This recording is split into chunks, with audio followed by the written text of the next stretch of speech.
Yeah, Pat and Dina, the workers still on the picket line right now. They've been out here for several hours, still chanting, still carrying their signs. A sea of purple really outside of Loretta Hospital today. What these workers want is a fair wage. They also want to see the hospital appropriately staffed so that it's safe for everyone. I can't pay my bills because I'm not getting paid enough.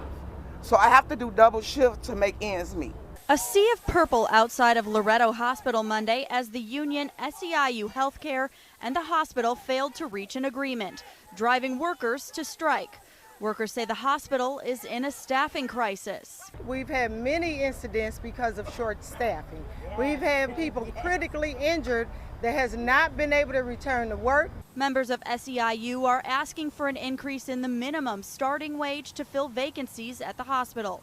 Across the board wage increases to match other facilities in the city and the Juneteenth holiday. Members in the union include radiology and emergency room technicians, patient care technicians, CNAs, and behavioral health workers, as well as housekeepers, among others.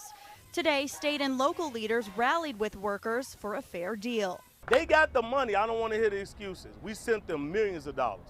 So I'm calling on the management to reorganize, take care of the SEIU workers, take care of the frontline workers. They risk their lives. The hospital has a 60% turnover rate. Today, the people on the picket line are the 40% who choose to be here. Invest in the people who have enough love and compassion to be at Loretta Hospital. Invest in the people that said, I'm willing to stay. Loretto released a statement about the strike this morning, saying in part that they have submitted proposals to address the SEIU's demands for more competitive wages, recruitment and retention, short staffing and additional holiday. In some classifications, the SEIU is demanding more than 20% wage increases when longevity is included.